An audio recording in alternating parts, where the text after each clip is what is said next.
Bonjour les beaux bijoux et bienvenue pour une nouvelle review. Aujourd'hui, je vais vous présenter le tarot gaïen de Johanna Powell Colbert. Voilà, alors c'est un tarot que je n'ai pas acheté. C'est un tarot qu'on m'a offert et je remercie cette personne. Merci beaucoup. En fait, j'ai longtemps hésité pour acheter ce deck. Donc je le voyais passer dans les revues, dans les reviews. Voilà, je le trouvais en même temps beau et en même temps il y a quelque chose qui me disait non, ça va pas. Donc j'étais là en train d'hésiter. Oui, non, oui, non. Du coup, pour finir, ben quelque part, il a été épuisé. Enfin, sur Amazon, il a été épuisé en français. Je sais qu'il existe encore en anglais sur Amazon, donc pour ceux qui le voudraient encore, mais en anglais et qui n'ont pas de problème avec l'anglais, vous pouvez l'avoir en anglais. Mais en français, il n'existe plus, enfin, il n'est pas réédité. Je ne sais pas s'il sera réédité, je n'en ai aucune idée. Euh, cette personne m'a dit, écoute, elle fait de toute façon, moi je ne compte pas le garder, donc regarde un peu si ça te plaît au niveau des illustrations, des cartes. Et puis voilà, s'il te plaît, ben, tu peux le prendre.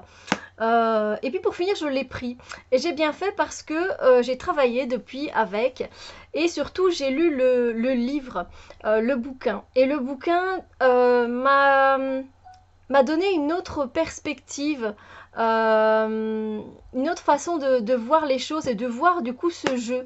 Et au niveau des ressentis, c'est pareil en fait. Du coup, ça m'a plongé dans ce tarot mieux que je ne l'aurais cru. Donc voilà.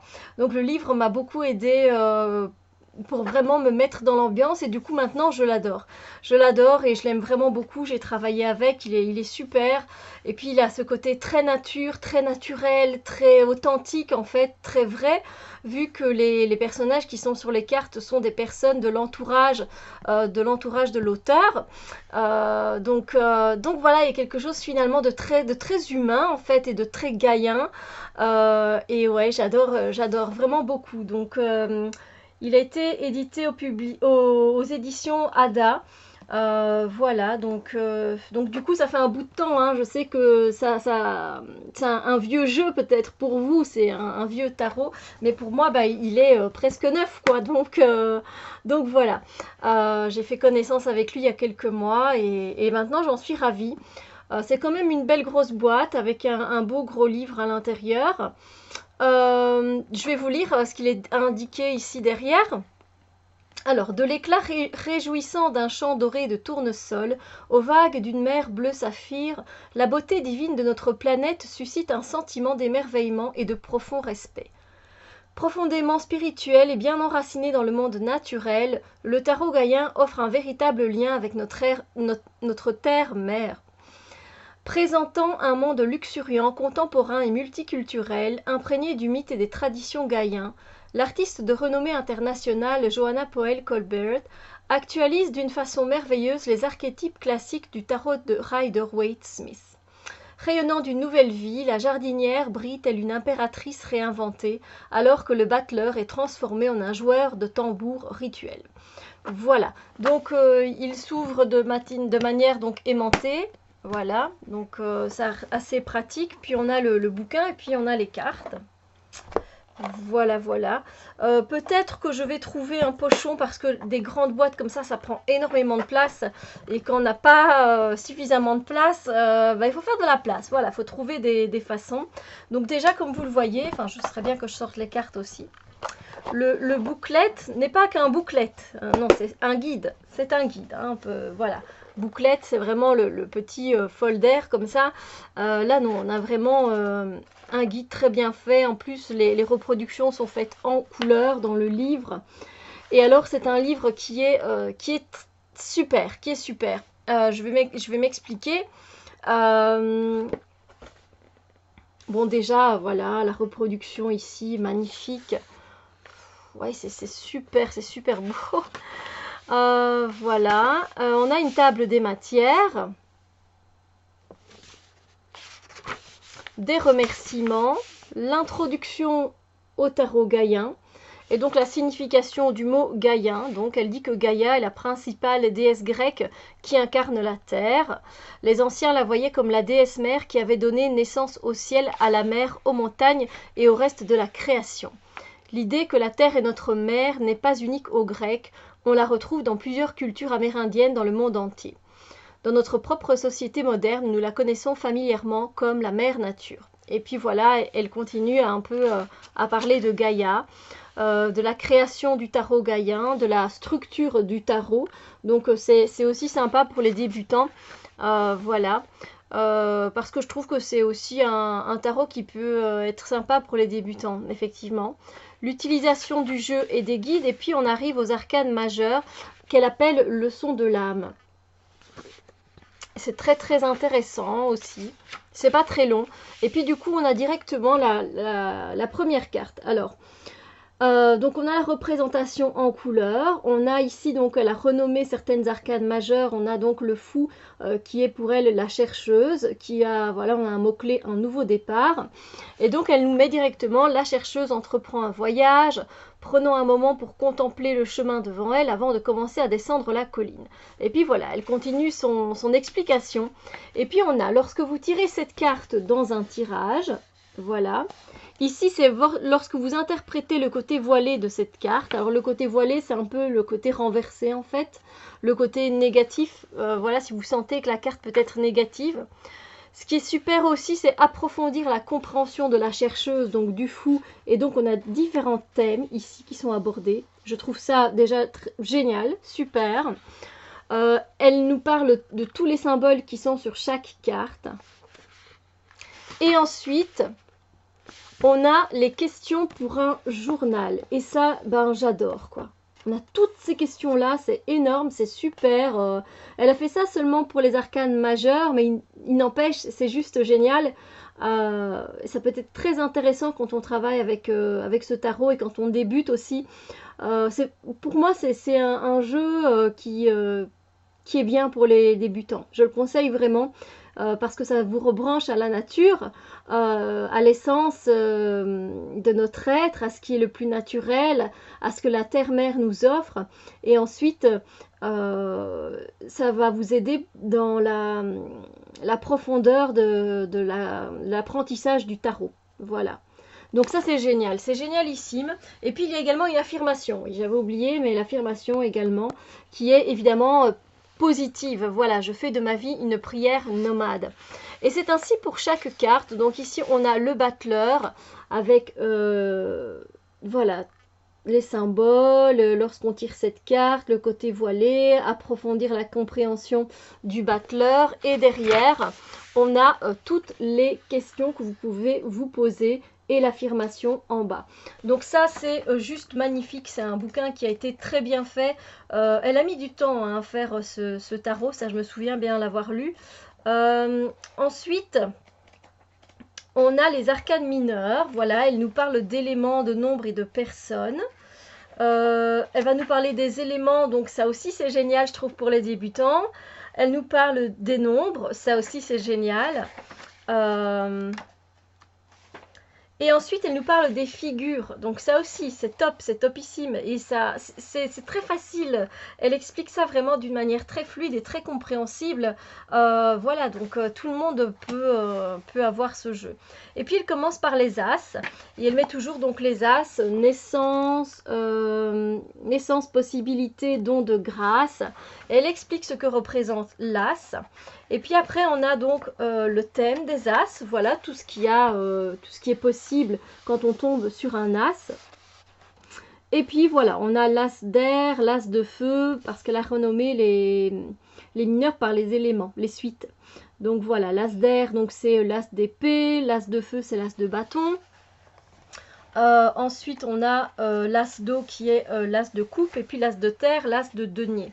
Et donc ici, on a donc la description, comme vous le voyez, de l'as d'air, donc avec, elle explique ce qu'il y a sur la carte. si on tire cette carte dans un tirage, le côté voilé de la carte est une affirmation. Elle a évidemment, n'a pas mis les questions, ça aurait fait un beaucoup trop, enfin, voilà, un livre beaucoup trop épais, mais déjà rien que ça, je le trouve très bien fait. Donc, puis on a les 2, les 3, 4, 5, 6, 7, 8, 9, et puis on a le 10, et puis on a le page, mais qu'elle a renommé enfant, si je me souviens. Voilà, enfant. Puis les cavaliers, elle les a renommés les explorateurs. Je trouve ça franchement sympa. Donc c'est toujours de la même façon, hein, comme ça vous voyez. Et pour les reines, c'est les gardiens. Voilà. Et ensuite, on a les aînés pour les rois. Puis voilà, elle nous invite, il y a aussi un petit chapitre pour travailler avec les cartes, donc avec des tirages. L'interprétation de façon intuitive, une carte par jour, l'art de poser les questions, évidemment, c'est très important, le tirage à 3 cartes, d'autres tirages qui ne m'ont pas interpellé plus que ça, mais peut-être qui pourraient vous être utiles, évidemment. Il y a le tirage de la nouvelle lune. Ah, il y en a un qui me plaisait bien, c'est vrai, c'est être tirage en harmonie avec la Terre. Voilà, ça c'était sympa parce que c'est vraiment du coup assez collectif et en même temps individuel par rapport à notre part de ce que l'on fait pour notre terre-mère. Donc voilà, je trouvais ça très intéressant comme tirage, je trouve ça très intéressant. Et puis on a une bibliographie et un petit mot à propos de l'auteur. Donc voilà, un livre très riche et très intéressant. Vous savez bien que quand je dois m'attarder sur le livre, c'est qu'il y a une bonne raison. Et là, il y en avait. Voilà. Ensuite, pour les cartes, ben pour moi, j'avoue qu'elles sont géniales pour mes petites mains. Donc voilà, la taille, elle est top. Elle se mélange très facilement. Il n'y a pas de tranche dorée, argentée ou quoi que ce soit. La tranche est blanche, mais ça fait nature. Voilà, je trouve ça encore sympa. C'est pas, vous savez bien, je ne suis pas très difficile pour les tranches des jeux. Donc voilà, le format, il est sympa à prendre en main. Et puis on a des couleurs très nature, pastel, un vert très doux comme ça. Je ne sais pas si vous allez bien voir avec la luminosité, mais voilà, c'est juste top. Et voilà, j'adore qu'il soit multiculturel, j'adore qu'il y ait tous ces éléments de la terre. Enfin voilà, elle a fait vraiment un beau travail et chapeau bas. Voilà. Et c'est vrai qu'on peut vraiment le travailler à l'intuitif. Et ça, c'est sympa aussi parce que bah, vous me connaissez. Hein, moi, j'adore faire des tirages et utiliser mon intuition. Voilà. Parce que du coup, c'est pas, j'ai pas des réponses mentalisées du livre. Après, le livre est très intéressant et très bien fait. Et comme elle nous dit pourquoi elle a mis voilà, telle plante, pourquoi il y a... voilà pourquoi le feu est présent, le chat, qu'est-ce qu'il vient faire ici, sa symbolique, voilà ce que représente sa symbolique. Et ça c'est top en fait. C'est un jeu qui est également très coloré, très vivant en fait. On ressent la vie dans ce tarot et j'aime beaucoup. Voilà. Donc effectivement, j'ai un gros coup de cœur pour ce tarot, coup de cœur que j'avais pas il y a quelques temps d'ici, donc voilà.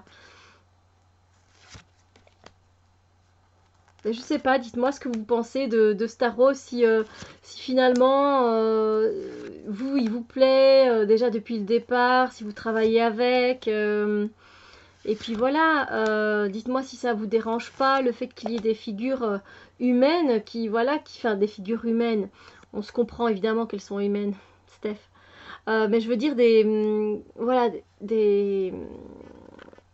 c'est pas des illustrations qui ont été peintes, c'est vraiment des personnes qui existent.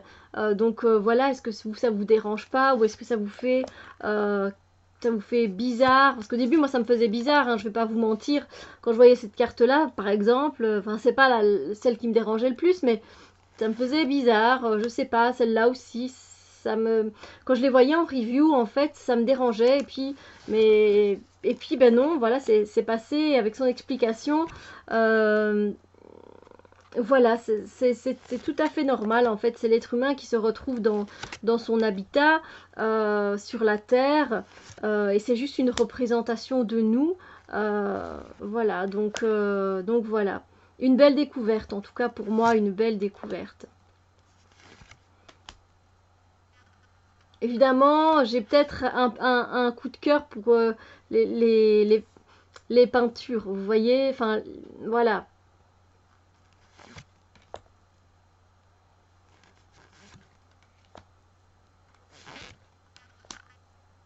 Et puis pour finir, ben, on s'habitue à voir les personnes comme on en verrait, voilà, quand on en croise dans la rue et qu'on fait une photo d'eux. Pour finir, voilà, c'est plus dérangeant.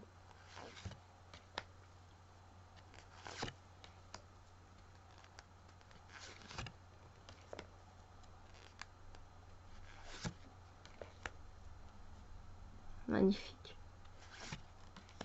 Alors, il y en a beaucoup que j'aime beaucoup en fait. Il y en a très peu que voilà, je vais dire j'aime pas. Avant, oui, j'aurais dit j'aime pas. Mais enfin, ça ne me voilà, ça ne me touchait pas, alors que là, ça me touche en fait.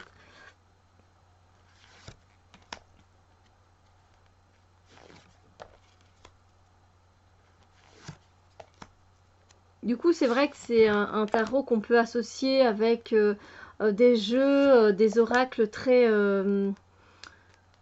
terriens comme Magie de la Terre, par exemple, comme l'oracle druidique des plantes, des animaux, quoi d'autre? Magie de la Terre, je suis en train de réfléchir. Voilà, les plantes, oui, ça je l'ai dit. Euh, je les ai pas sous les yeux, mes jeux, donc du coup... mais voilà, c'est un jeu qu'on peut associer à plein d'autres, en fait. Voilà, je commence à avoir des fourmis dans les pieds, comme d'habitude.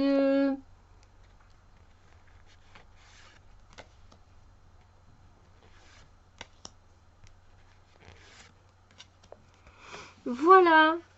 Mais écoutez, en tout cas, j'espère que cette review vous a plu. N'hésitez pas à me donner votre avis et puis voilà, peut-être me donner des idées d'association. Moi, j'aime bien avec la magie de la terre, avec l'oracle druidique des plantes. Pour l'instant, je pense que j'ai essayé qu'avec ça, en fait. C'est pour ça qu'il n'y a pas d'autres qui me viennent. Quoi d'autre, Steph?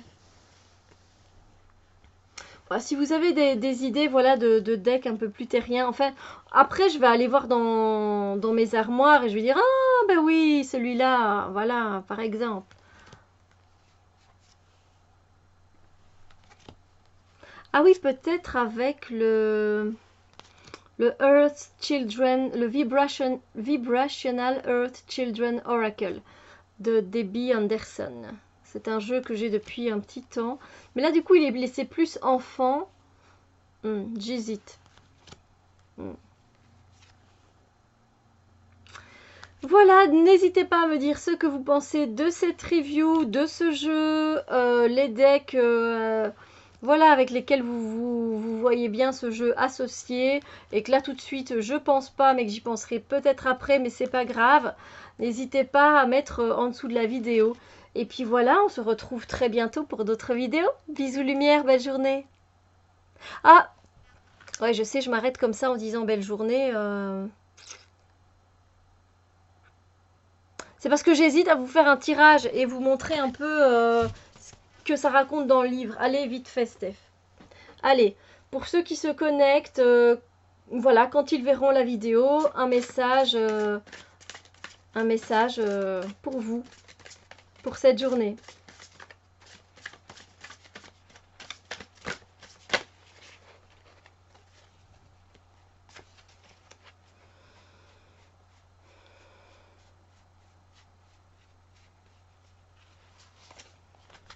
Et on a la justice.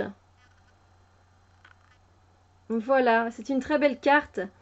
Et on va voir un peu en fait. Ah ben, j'ouvre le livre et j'ai directement la justice. Incroyable. Ok. C'est vraiment que voilà, c'est pour ceux qui regardent aujourd'hui cette vidéo, il y aura vraiment cette notion de justice. Alors, l'équilibre karmique. Au lieu des balances de justice habituelles, nous voyons un personnage lumineux qui, avec ses mains étendues, s'est transformé en une de ces balances. Il se tient debout et droit, et son regard est empreint d'une grande compassion.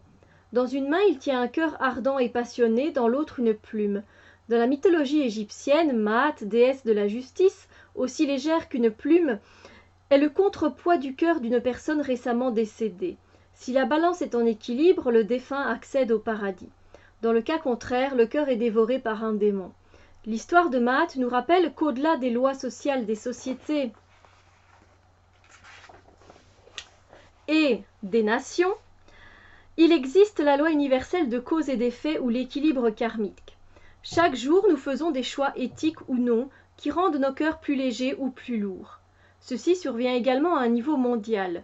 Lorsque les êtres humains prennent ce dont ils veulent du monde naturel sans peser les conséquences, alors survient la dévastation. Toutes les plantes et les animaux que l'on retrouve sur cette carte sont des espèces menacées ou en voie d'extinction. La chouette tachetée, le ginseng américain, le lynx du Canada, l'échinacée. Ah ouais, l'échinacée aussi, je suis choquée. C'est vrai, vraiment, je ne savais pas. La marmotte de l'île de Vancouver, le papillon bleu de Fender, la chélonidée imbriquée de mer, les chasses d'Amérique, l'otarie de Stellaire, le tri, le loup roux aussi, et la grue blanche. Ça en fait des choses. Ça en fait des êtres vivants, je veux dire. Franchement, c'est une info que voilà, qui me reste un peu pantoise là. Je reste pantoise. Ok, Steph, reprends tes esprits. Nous voyons également une coupe à blanc laissée après la coupe des arbres. Chacune de ces espèces a sa propre histoire en regard de la menace d'extinction et sur la façon dont elle pourrait survivre. La beauté, le mystère et la diversité de notre planète extraordinaire sont amoindris chaque fois qu'une espèce disparaît. La rivière en arrière-plan réfère à plusieurs chansons et hymnes populaires. Camos cite 5.2.24 que le droit coule comme de l'eau et la justice, la bonne action, comme un torrent intarissable. La justice nous demande de considérer les conséquences de nos actions selon chaque choix que nous faisons. Bon alors, voilà, je ne vais pas vous expliquer, mais le reste, lorsque vous vous tirez cette carte dans un tirage, etc. Mais voilà, c'est fou quand même. Du coup, je suis encore plus heureuse parce que, en fait, quand j'ai travaillé avec, j'ai pas... oui, j'ai peut-être lu une ou deux cartes, mais là, du coup, je suis jamais tombée sur la justice. Du coup, je ne savais pas que tous les animaux qu'elle avait mis autour étaient des animaux qui étaient en voie de disparition. Et même les plantes. Et là, je suis oui, choquée. Hein. Vous voyez bien que ça m'a surpris, peut-être même autant que vous. Voilà, donc on va faire des efforts. Hein. Ce serait sympa de faire des efforts pour la terre-mère. De voir justement le gaspillage peut-être que l'on peut faire, ou de prendre sans demander ou sans remercier. Voilà. Après, on fait des choses, moi je fais à mon niveau, hein, je fais à mon échelle ce que je peux faire, et je pense que voilà, chacun le fait, mais je pense qu'on peut peut-être encore s'améliorer. Qu'est-ce que vous en dites? Allez, sur ce, je vous souhaite une belle journée, et puis je vous envoie plein de bisous lumière. À bientôt pour d'autres vidéos.